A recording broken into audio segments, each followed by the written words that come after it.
Olá a todos. Então, essa é uma apresentação sobre clima organizacional. Meu nome é Ana Lúcia Sartorelli e essa apresentação está sendo feita para a aula de recursos humanos. Nós vamos falar aqui sobre o impacto, como são feitas pesquisas e quais ações necessárias a partir de uma pesquisa de clima organizacional. E discutir também qual a importância do clima organizacional para uma empresa de sucesso. Quais são os conceitos de clima organizacional? Ele tem a ver com a percepção coletiva dos colaboradores. Por que percepção coletiva? Porque se você pegar um grupo de pessoas dentro de uma empresa, para algumas pessoas o clima pode ser de uma forma, para outras pessoas pode ser de outra forma. Exemplificando a partir da experiência de vocês na escola. Se vocês conversarem com as pessoas em diversas classes, vocês vão perceber que umas se sentem muito bem, muito confortáveis, satisfeitas na escola. Outras se sentem desconfortáveis ou realmente não se sentem bem em estar ali. Então, essa questão do clima organizacional é em relação ao quê? A essa percepção. Mas eu não posso me basear só na percepção individual, por isso que é a percepção coletiva. Então, eu tenho que investigar ali várias pessoas e entender o que elas sentem em relação ao ambiente de trabalho. É importante destacar que ela influencia diretamente a motivação. Se a pessoa não se sente bem, ela não vai estar motivada, ela vai trabalhar sim, porém não vai ter o mesmo desempenho de uma pessoa que se sente à vontade, que se sente bem dentro do ambiente. O desempenho vai ser impactado, né? Então, um bom desempenho ele está relacionado com o bem-estar da pessoa, a pessoa se sentir bem. E também com a satisfação da empresa e a satisfação dos funcionários em relação à empresa. O que impacta diretamente, né, no primeiro momento, esse clima organizacional? A liderança, a comunicação, a cultura e as políticas da empresa. Então, vamos explicar aqui melhor esses fatores que impactam o clima organizacional. Liderança. A liderança ela deve ser adequada ali ao tipo de negócio, ao tipo de pessoas que trabalham lá, ao grupo. Se você tem pessoas que elas têm alta maturidade, tanto em termos de decisão, de resolução de problemas, quanto maturidade,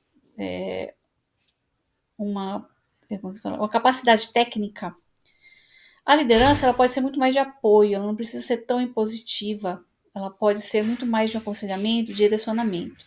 Isso acontece muito em equipes de projeto. Mas às vezes eu tenho uma equipe que ela é imatura do ponto de vista emocional, insegura também ou inexperiente tecnicamente. Esse tipo de equipe ela precisa de uma liderança mais incisiva, mais diretiva. Então veja bem, se acontece o inverso, então se eu tenho uma equipe que ela tem um alto grau de maturidade e tecnicamente ela é muito boa, e eu coloco uma liderança muito incisiva, isso vai gerar conflito, porque são pessoas que elas trabalham bem sozinhas, elas decidem bem, elas resolvem os problemas, e aí elas ficam ali sob uma liderança mais diretiva, se sentem mais tolhidas. Da mesma forma, se eu tenho um grupo que ele tem baixa maturidade emocional, baixa maturidade técnica, e eu tenho uma liderança que ela é muito de apoio, então deixa as pessoas à vontade para decidirem e resolvendo os problemas, essa equipe ela vai entrar em conflito, porque ela não vai se sentir amparada o suficiente. Ela não tem condições ainda, às vezes, de tomar uma decisão ou de resolver. Então, essa questão da inadequação de liderança, ela gera muito conflito dentro da empresa. Outra coisa, principalmente, é relacionada a assédio moral. Então, se existe lá um assédio moral dentro da empresa, coisa que não pode acontecer, isso impacta muito negativamente também. Comunicação. A falta de transparência gera o quê? Gera fofoca, gera ruído, gera desconfiança. As pessoas elas passam as informações ali, né, na rádio peão, ali por baixo dos panos. E essa comunicação ela pode chegar truncada, errada, criar ali angústia, criar dúvidas. Isso é um problema muito sério que pode gerar ali um conflito e um clima organizacional ruim. O feedback é o retorno que os líderes têm que dar aos seus subordinados. Esse líder, né, ele tem que dar um feedback, tanto positivo quanto negativo, de uma forma correta, Porque as coisas que aconteceram errado, elas podem ser repassadas, elas podem ser ditas às pessoas com respeito, com cuidado. E as coisas positivas têm que ser faladas. Então, muitas vezes as coisas são encaradas como obrigação. Então, a pessoa teve um desempenho excepcional, teve ali um elogio de vários clientes, por exemplo, e não existe ali um feedback positivo dizendo, olha, como isso foi bom e tudo mais. Então, isso também gera um problema, se não é feito corretamente. Os canais de comunicação também eles têm que ser feitos de tal maneira que todos saibam as informações de uma mesma maneira e rapidamente, para que não haja uma desconfiança, para que não se incentive ali a fofoca dentro da empresa. A cultura organizacional ela é muito importante, por quê? Os valores da empresa, se os valores eles são bem claros, são aplicados, isso gera segurança, porque eu sei o que vai acontecer, eu tenho uma certa previsão, né? Previsibilidade do que vai acontecer, certo? Então, os valores eles têm que ser claros e têm que ser reais e aparecer em todas as relações dentro da empresa. As normas também, elas tanto geram segurança, porque eu sei exatamente o que eu posso e o que eu não posso fazer, mas se elas forem de um rigor excessivo, elas também podem gerar insatisfação. Elas podem gerar ali um clima pesado de cerceamento ali, de muita, vamos dizer assim, opressão dentro da empresa. Então, também tem que ter uma dosagem aí. E as crenças, elas são muito importantes e isso reflete muito na questão da escolha daquela pessoa. Não adianta eu ter uma empresa cujas crenças elas sejam muito fortes e eu contrato alguém cujas crenças são muito diversas, né? Então, isso impacta o clima. Então, essas crenças elas têm que aparecer também.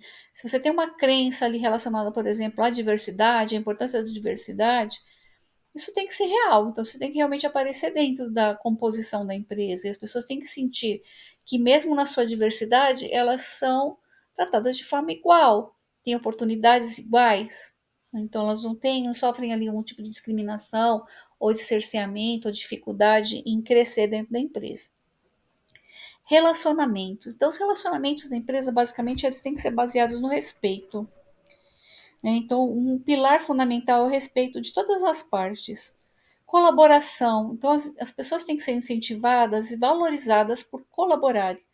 Se uma empresa ela foca muito em competitividade, e pode acontecer dependendo do perfil, isso gera ali uma competição entre as pessoas e isso compromete a colaboração. Então, isso também é algo que tem que ser pensado dentro da empresa.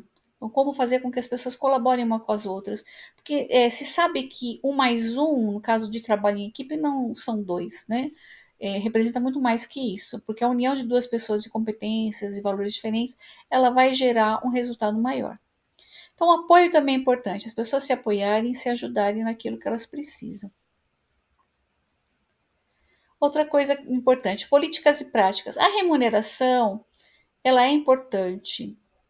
É importante no sentido que ela tem que ser uma remuneração justa. É óbvio que uma empresa pequena, de pequeno porte, ela não tem a mesma capacidade de remuneração de uma empresa de grande porte, uma multinacional. Porém, ela tem que estar ali dentro de uma questão de justiça, justiça em relação àquilo que a pessoa faz, às atividades que ela desempenha, e também em relação até mesmo a outras empresas do setor do mesmo porte. Então, que as pessoas possam perceber, porque se elas percebem que essa remuneração ela é menor e isso gera uma insatisfação que futuramente pode fazer com que a pessoa saia e enquanto a pessoa está aí pode gerar uma insatisfação que reflita ali negativamente no clima organizacional. Oportunidades de desenvolvimento elas têm que ser muito claras. Então é importante ter um programa de cargos e salários bem definido. O que a pessoa tem que fazer para chegar do cargo A para o cargo B?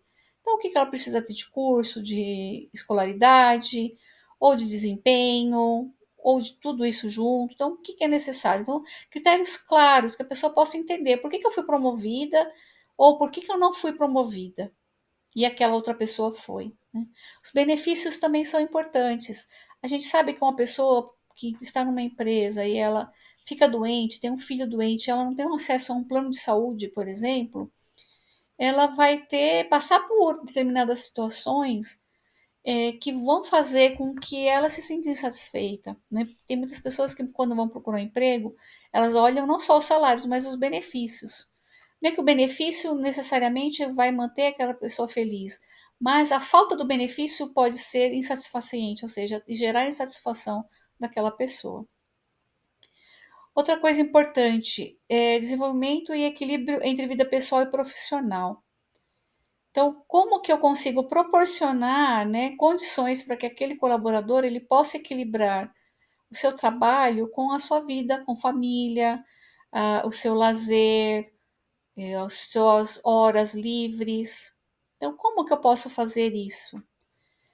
Algumas empresas elas trazem benefícios, por exemplo, relacionados à atividade física, que é uma forma de você trabalhar essa questão do equilíbrio da pessoa na sua vida pessoal, ela conseguir ter mais saúde. A questão dos horários também, de que forma que eu consigo equilibrar os horários de trabalho, que eu consiga ter uma produtividade, a empresa consiga ter lucro, e a pessoa também tenha um tempo livre para ficar com a sua família.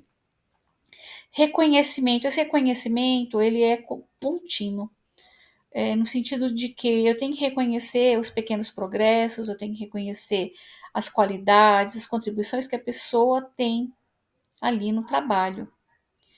Então, ele não pode ser pontual, somente lá numa avaliação de desempenho. Então, é um elogio, um reconhecimento ali. Por exemplo, empresas trabalham às vezes com funcionário do mês, mas assim, são coisas que você consegue fazer continuamente, né, no dia a dia, por meio do feedback também. Autonomia. Autonomia, ela é muito importante. Por que que a autonomia é muito importante? Se as pessoas elas reconhecem que eu sou capaz de tomar minhas decisões e quando as pessoas me dão essa liberdade de tomar as minhas decisões ali dentro da empresa e eu consigo ver que aquilo que eu decidi foi um sucesso, gerou algum tipo de benefício para mim, para o negócio, para o cliente, isso gera uma satisfação pessoal muito grande. É importante falar que autonomia também tem um risco, mas também quando se a pessoa erra, se a empresa ela consegue mostrar de que forma esse erro ele é aceitável no sentido de que todo mundo só não erra quem não faz nada, né? Mas também mostrar para a pessoa que aquele erro ele serve de aprendizado e como que aquilo pode ser contornado, pode ser resolvido, isso também vai fortalecendo essa autoestima. A pessoa que ela tem autoestima fortalecida, ela também começa a se sentir bem consigo mesma, e isso ajuda ela a se sentir bem dentro do ambiente de trabalho. Uma pessoa insegura, uma pessoa com autoestima baixa, ela vai ter um grau de sofrimento interno que vai acabar influenciando essa percepção do seu trabalho também dentro da empresa. Uma coisa importante, né, que a gente fala em relação ao clima organizacional. Por que, que é importante a gente se atentar à pesquisa de clima organizacional e mapear os sentimentos, essas percepções que as pessoas têm dentro do ambiente de trabalho? Um clima organizacional ele pode ser contaminado, como foi falado, por vários fatores. Até mesmo, por exemplo, por uma pessoa que entra dentro da equipe e que tem, pelo seu comportamento, ela pode gerar sofrimento para outras pessoas ou desconforto para outras pessoas. O conflito não resolvido entre o grupo ou algum problema com a direção da empresa ou qualquer outro fator que já foi comentado pode gerar um estresse muito grande. Então, a pessoa, ela, quando acorda de manhã, ela já não tem vontade de sair de casa para ir trabalhar. E quando ela entra dentro desse ambiente de trabalho, às vezes ela estava bem, ela começa a se sentir mal. E esse estresse, ele pode gerar o quê? Esse sentimento. Então, a pessoa, às vezes, ela nem consegue ainda identificar que isso tem a ver com o clima organizacional. Porém, ela está bem, ela entrou dentro da porta da empresa, ela começa a sentir ansiedade. Aquela respiração dela começa a ficar diferente. Ela começa, muitas vezes, a sentir que ela não vai conseguir. Ela pode, às vezes, ter uma crise de ansiedade que ela confunda até com sentimento de quase morte. Então, como se ela estivesse infartando, né? Então, a crise de ansiedade é um negócio muito sério, porque gera um sentimento, a pessoa se sente como se fosse morrer. É muito sério. E porque ela vai indo, não é do dia para a noite, são crescente que esse estresse vai indo. Pode gerar uma depressão, então ela pode gerar uma tristeza, um desânimo, e isso afetar a vida dela pessoal também. Então ali ela perde o prazer por atividades, por coisas que ela fazia antes, que ela tinha, né, satisfação em fazer. Ela pode não sentir mais vontade de realizar a própria autocuidado, higiene. Ela pode, muitas vezes, ela querer dormir por longos períodos, ela entrar dentro da empresa e ela ter um desânimo, um cansaço absurdo, que vem justamente dessa depressão que ela está sentindo.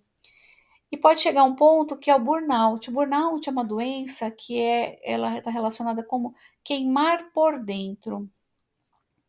O que significa queimar por dentro? A pessoa ela vai gerando uma sensações internas, né?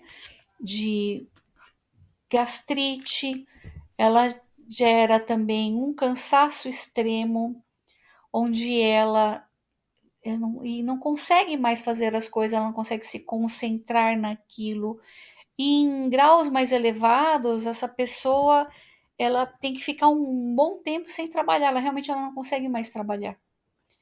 Então, para chegar nesse estado de burnout, muita coisa ali aconteceu dentro do ambiente de trabalho. Pressões, enfim, vários fatores ali se relacionaram com esse sentimento, com essa doença. O burnout, então, ele tem alguns sintomas físicos, como dor de cabeça, né, alterações do apetite, que tanto pode aumentar quanto diminuir. A pessoa tem insônia, dores no corpo, dores da tensão que passa para o corpo. Né? Como foi falado, problema gastrointestinais, como gastrite, ou problemas até relacionados com o funcionamento do intestino. Sentimentos muitas vezes que vão acelerar os batimentos, palpitações. Muitas vezes ela desenvolve pressão alta ou crises de asma, se a pessoa já tem uma tendência. Isso tudo é com sofrimento psicológico, né? Então, assim, sempre um sentimento de fracasso, de insegurança negativo. A pessoa se sente derrotada, incompetente, ela tem alterações, né? Flutuações do humor, se isola, fica desanimada e não tem mais interesse por coisas que ela tinha interesse antes. Pode ficar tanto irritado como uma tristeza profunda. Então é um estado que ele aí pode falar, mas é muito parecido, né, com ansiedade, depressão. Na verdade é porque ele acaba juntando essa série de sentimentos aí, né, e que levam àquela exaustão extrema. Agora, por outro lado, se a gente pensa, né, no clima organizacional positivo, a gente pensa o quê? Um ambiente leve. A pessoa se sente bem em ir para o trabalho. É lógico que trabalhar é difícil, né? Por melhor que seja o ambiente. Mas é mais fácil, a pessoa se sente bem ali dentro. O tempo não demora tanto para passar. A pessoa se sente satisfeita no seu trabalho. Ela tem ali algo positivo que faz com que ela tenha vontade de voltar para aquele lugar, que ela tenha uma motivação maior para o seu trabalho. E aí, os tipos de pesquisa organizacional. Então, a pesquisa é como vocês já estudaram, né? Em pesquisa para o TCC, para projetos. A gente pode fazer de várias maneiras, né? Então, a pesquisa quantitativa, ela é feita de tal maneira que fique fácil para tabular. O que é tabular? É pegar os dados e criar em porcentagens, em números. Então, esses questionários, eles são feitos com perguntas fechadas, com várias alternativas, normalmente. Usa-se muito a escala de Likert.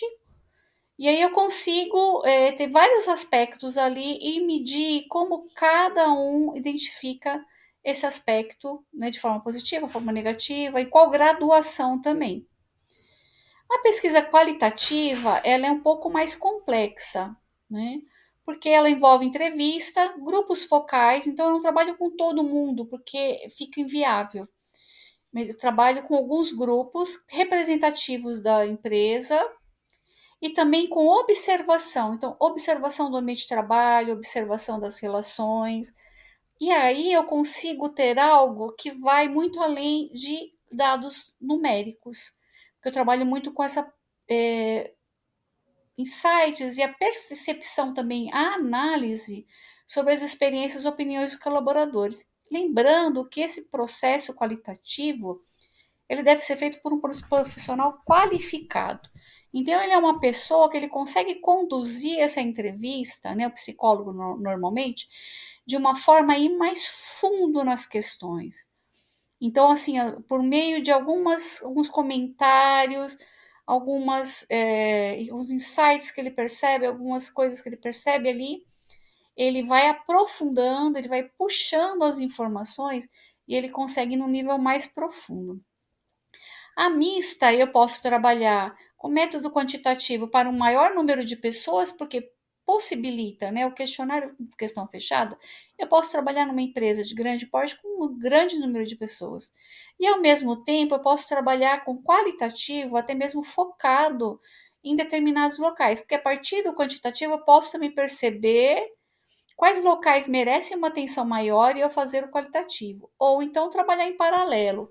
Então vai depender muito da visão, né, que se tem sobre aquela empresa. Então eu preciso ter ali um conhecimento também da cultura organizacional da minha empresa, da estrutura da minha empresa, do tipo de empresa que eu estou trabalhando, para poder usar o melhor método.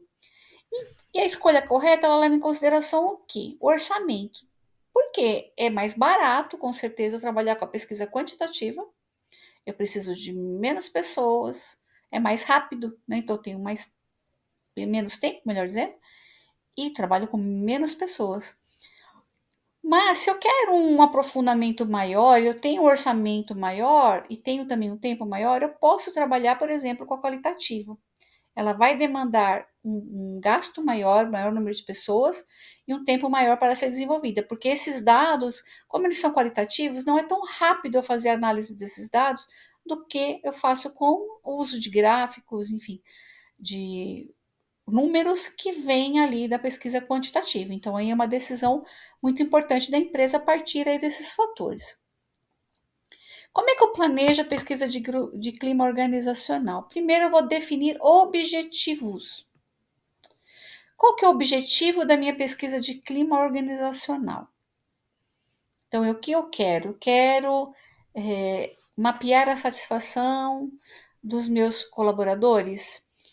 Eu quero identificar os fatores que contribuem ou que ameaçam esse bem-estar, essa satisfação dos meus colaboradores. O que eu quero com essa pesquisa? Então, a alta direção, junto com a diretoria de RH, né, ou o setor de RH, tem que conversar e definir exatamente o que a empresa quer a partir daquela pesquisa de clima organizacional. Posso ter, por exemplo, uma questão relacionada com o meu atendimento ao público. Então, eu quero melhorar o meu atendimento ao público e por isso eu preciso saber como as pessoas se sentem trabalhando e eu preciso melhorar a satisfação das pessoas dentro do ambiente de trabalho. E aí eu vou escolher o método. Então, eu quero quantitativo, qualitativo. E mesmo dentro do quantitativo e qualitativo, eu tenho vários métodos que eu posso utilizar. Então, vários tipos de questionário que eu posso utilizar, não é um tipo só. Então, eu tenho que escolher o método mais adequado, relacionado também com o objetivo da pesquisa. A partir disso, eu escolhi o método, aí eu vou elaborar o questionário roteiro adaptado dentro da minha realidade da empresa e dentro do método que eu escolher, perdão. Então eu tenho que ter ali os objetivos, um método e aí eu crio esse questionário ou roteiro, no caso roteiro para entrevista ou mesmo para observação de equipe. Definir a amostra, eu vou fazer com quantas pessoas essa pesquisa? Vou fazer com todos, vou fazer com 70% das pessoas, eu vou fazer com alguns grupos focais, né? Lembrando, por exemplo, qualitativo, eu vou trabalhar com grupos focais, eu não vou trabalhar com todos os funcionários, né, colaboradores da empresa. E aí, a partir daí que eu decidi tudo isso, eu tenho que comunicar para as pessoas. Então, todos os colaboradores que vão participar, eles têm que saber para que está sendo feita aquela pesquisa. E tem que saber também que aquilo vai ser mantido em sigilo. Porque se a pessoa não confia, não acredita que aquilo vai ser mantido em sigilo, ela não vai falar a verdade. Ela não vai correr o risco, né, de ficar mal vista na empresa ou ser perseguida por alguém ou se ela falar a verdade. Então, essa confiança, ela é estabelecida a partir de uma comunicação muito bem feita. E aí eu tenho lá os dados. Ah, consegui os dados? Ah, consegui. Como é que eu vou analisar e decidir a partir dessa pesquisa? Primeiro, eu vou ver, nossa, o que está bom aqui? O que as pessoas estão dizendo que é bom trabalhar na minha empresa? E o que está devendo? O que está ruim? O que precisa melhorar? Que as pessoas não se sentem confiantes, não se sentem satisfeitas. Depois disso, eu tenho que apresentar os resultados das pesquisas para os colaboradores e para a liderança também. A liderança precisa saber o que está bom e o que não está bom, porque muitas vezes, como foi falado lá atrás, algum problema pode estar relacionado com a própria liderança. Aí tem que sentar e desenvolver um plano de ação. Então, junto ao RH, as próprias lideranças de áreas, essas áreas que têm pontos de melhoria, elas vão planejar algo, ações efetivas para que melhore esse clima organizacional. Monitorar o progresso das ações. O que seria monitorar o progresso dessas ações? Eu vou ver, a partir dessa mudança, eu vou realizar novas avaliações, novas pesquisas, para verificar se isso melhorou ou não. Pode ser uma pesquisa mais focada nessas áreas que têm problema, nessas questões que têm problema. Não precisa ser tão completa quanto a inicial. E vou tomar decisões, né? Como que eu posso tomar essas decisões em relação à mudança? Eu posso tanto intervir criando, às vezes, benefícios que foram pedidos pelos colaboradores, funcionários, como também, às vezes, intervir, às vezes eu tenho que mudar ali as lideranças, né, alterar as pessoas.